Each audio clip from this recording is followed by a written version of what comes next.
बिस्मिल्लाहिर्रहमानिर्रहीम। Chapter number 2 structure of atom का आज लास्ट टॉपिक है, जिसका नाम है एप्लीकेशन ऑफ आइसोटोप्स। एप्लीकेशन हम यूजेस को भी कह सकते हैं। एप्लीकेशन का मतलब है कि हम उस चीज़ को डेली लाइफ में कहाँ इस्तेमाल कर रहे हैं। तो आइसोटोप्स की ज़्यादातर जो एप्लीकेशन या ज़्यादातर उसके जो यूजेस हैं वो मेडिसिन की फील्ड में है, दवाइयों की फील्ड में है और डायग्नोसिस की फील्ड में है। डायग्नोसिस का मतलब होता है बीमारी का पता लगाना, तशखीस करना। तो आज हमने चंद इस्तेमालात पढ़ने हैं, चंद एप्लीकेशंस पढ़नी है आइसोटोप्स की। तो इसकी पहली एप्लीकेशन की तरफ जाते हैं जी। Radiotherapy, treatment of cancer. Cancer के इलाज के लिए एक अमल होता है, एक प्रोसेस होता है जिसे रेडियोथेरेपी कहते हैं। रेडियोथेरेपी क्या है?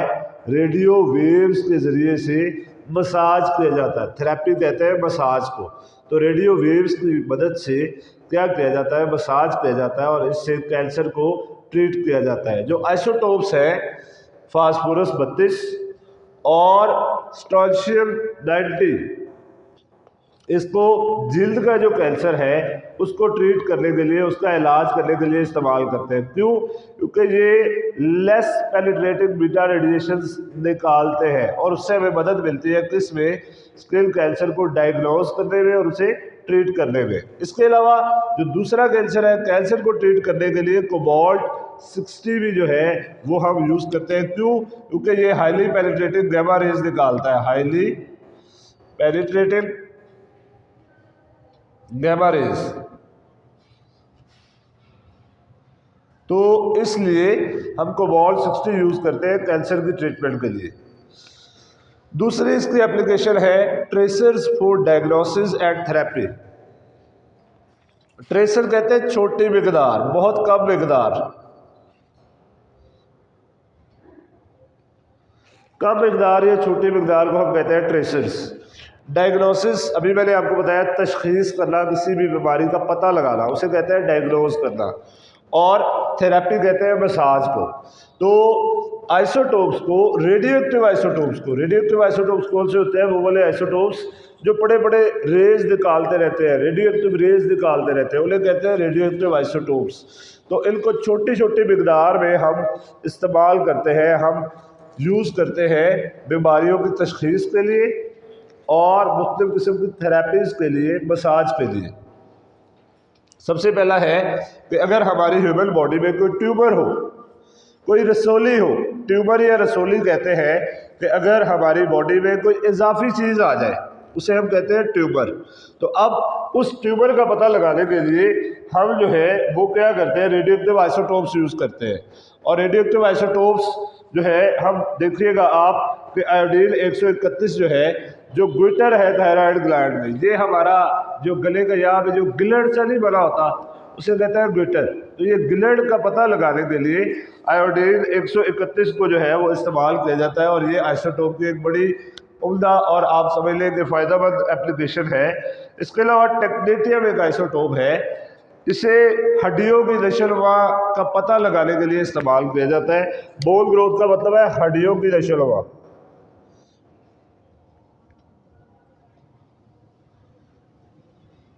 यानी हड्डियों का बढ़ना, बढ़ रही है या नहीं बढ़ रही है या किस वजह से नहीं बढ़ रही है, ये सारी बातें इसमें आती है। तीसरा इसका इस्तेमाल है जी आर्कियोलॉजिकल और जियोलॉजिकल यूजेस। आर्कियोलॉजिकल कहते हैं पुराने आसार कदीमा, यानी पुरानी चीजें, और जियोलॉजिकल कहते हैं जमीनी, यानी पुरानी चीजों में इसका क्या इस्तेमाल है और जमीनी क्या इसका इस्तेमाल है। जमीन के नीचे जो पौधे और जानवर गल सड़ जाते हैं और ज़मीन के नीचे दफन हो जाते हैं, आइसोटोप्स के ज़रिए से हम उनकी एज का, उनकी उम्र का अंदाज़ा लगा सकते हैं, पता लगा सकते हैं। इस प्रोसेस को बोलते हैं radioactive isotope dating. Radioactive isotope dating क्या है कि कोई भी ऐसी चीज़ जिसकी हमने उम्र का पता लगाना है, हम क्या करते हैं, उसमें मौजूद कार्बन 14 की हाफ लाइफ को जो है वो मेजर कर लेते हैं। ये age determination of carbon containing objects ऐसा ऑब्जेक्ट जिसमें कार्बन हो। हमें पता है लकड़ी है उसमें कार्बन होगा, कोयला है तो उसमें कार्बन होगा। तो ये ज़मीन में जो कार्बन कंटेनिंग ऑब्जेक्ट्स हैं इनमें अगर हमने इनकी एज का पता लगाना है तो हम क्या करते हैं, हम उसमें मौजूद कार्बन 14 की हाफ लाइफ का पता लगा देते हैं। ये लिखा हुआ है age determination of carbon containing objects fossils by measuring the radioactivity of C14 in them is called radioactive isotope dating। ठीक है, यानी अगर हम उस चीज़ में मौजूद, उस सैंपल में मौजूद कार्बन 14 की हाफ लाइफ निकाल लेते हैं तो उस हाफ लाइफ से हम उसकी उम्र का जो है वो पता लगा लेंगे और इस अमल को बोलते हैं हम रेडियोएक्टिव आइसोटोप डेटिंग। अच्छा, ये रेडियोएक्टिव आइसोटोप्स इसमें age of fossils like dead plants और एनिमल्स और स्टोन्स, यानी फॉसिल्स का मतलब है गले सड़े मादे। तो डेड प्लांट्स कौन से होते हैं, मुर्दा पौधे, एंड एनिमल्स जानवर, और पत्थर जो ज़मीन के नीचे दफन हो गए हैं उनकी उम्र का जो है हम पता लगाते हैं। किस तरह पता लगाते हैं, हम रेडियोएक्टिव आइसोटोप्स की हाफ लाइफ जो है वो कैलकुलेट करते हैं और इस अमल को बोलते हैं रेडियोएक्टिव आइसोटोप डेटिंग। और अभी मैंने आपको बताया कार्बन 14 की जो हाफ लाइफ अगर हम कैलकुलेट कर लें उस सैंपल में कार्बन कंटेनिंग कंपाउंड में तो हम उससे उसकी उम्र का अंदाज़ा लगाते हैं, पता लगाते हैं। तो इस अमल को हम बोलते हैं जी रेडियोएक्टिव आइसोटोप डेटिंग। एक इसकी जो एप्लीकेशन है चौथी, chemical reaction and structure determination. Isotopes के ज़रिए से हम केमिकल रिएक्शन का भी पता लगाते हैं और स्ट्रक्चर का भी पता लगा सकते हैं। अब हम कार्बन 14 को कार्बन डाइऑक्साइड को लेबल करने के लिए इस्तेमाल करते हैं। कहाँ पर, हमें पता है प्लांट्स जो है वो क्या करते हैं, कार्बन डाइऑक्साइड इस्तेमाल करते हैं, कार्बन डाइऑक्साइड इस्तेमाल करते हैं ग्लूकोज बनाने के लिए। फोटोसिंथेसिस के अमल के ज़रिए से प्लांट जो है कार्बन डाइऑक्साइड लेते हैं और वो ग्लूकोज बनाते हैं। हमने चूँकि कार्बन 14 के साथ इसको लेबल किया होता है तो मुख्तलिफ स्टेप्स पर, मुख्तलिफ औकात पर, मुख्तलिफ वक्त पर हम उस रिएक्शन का पता लगा सकते हैं और हम ये पता लगा सकते हैं कि वो रिएक्शन कहाँ जा रहा है। तो ये भी हम आइसोटोप्स के ज़रिए से ही करते हैं। एक जो सबसे अहम इसकी एप्लीकेशन है आइसोटोप्स की वो है पावर जनरेशन में, यानी हम आइसोटोप्स के ज़रिए से बिजली भी पैदा कर सकते हैं। तो ये हमारे जैसे पाकिस्तान जैसे मुल्क में बहुत अहम है क्योंकि आपको पता है पहले यहाँ पे बिजली कम है तो हम आइसोटोप्स के ज़रिए से बिजली पैदा कर सकते हैं। किस तरह पैदा कर सकते हैं देखिएगा, रेडियोएक्टिव आइसोटोप्स है।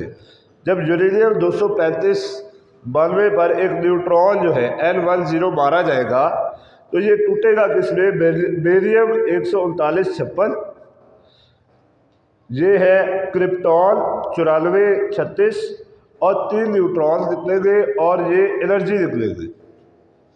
अब ये तो देखने में तो सिंपल सा रिएक्शन लग रहा है लेकिन इसके दौरान जो एनर्जी निकलेगी ना वो बहुत ज़्यादा मिकदार में होगी। अब इस एनर्जी को कंट्रोल करने के लिए एक ख़ास बर्तन में इसका रिएक्शन करवाया जाता है जिसे न्यूक्लियर रिएक्टर कहते हैं। और ये जो अमल है ना ये कहलाता है न्यूक्लियर फिशन, क्योंकि एक बड़ा न्यूक्लियस 2 छोटे न्यूक्लियस में टूटे उसे हम कहते हैं न्यूक्लियर फिशन। तो न्यूक्लियर फिशन के अमल के ज़रिए से जो बहुत ज़्यादा मिकदार में एनर्जी निकलती है ये प्रोसेस हम एक ख़ास किस्म के अपरेटस में करवाते हैं जिसे हम न्यूक्लियर रिएक्टर कहते हैं। और ये न्यूक्लियर रिएक्टर में इसलिए हम करवाते हैं कि यहाँ से हम एनर्जी कंट्रोल्ड वे में जो है वो इस्तेमाल करें। क्या होता है जी, यहाँ से जो एनर्जी निकलेगी वो पानी को भाप में कन्वर्ट करेगी और ये भाप मौजूद होगी बॉयलर्स में।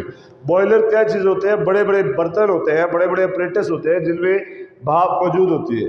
ये भाप क्या करती है, ये टरबाइन चलाती है और टरबाइन से फिर हम बिजली जो है वो हासिल करते हैं, इलेक्ट्रिसिटी हासिल करते हैं।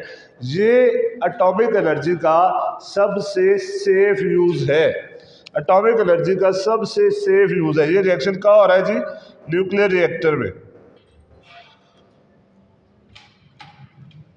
न्यूक्लियर रिएक्टर क्या करता है, न्यूक्लियर रिएक्टर एनर्जी को बाहर नहीं आने देता। इस तरह से हम ये वाली एनर्जी सेफ तरीके से यूज़ कर सकते हैं और ये सबसे सेफ यूज़ है एटॉमिक एनर्जी का। अब आपने अगर चैनल सब्सक्राइब नहीं किया तो जल्दी से चैनल सब्सक्राइब कर लें।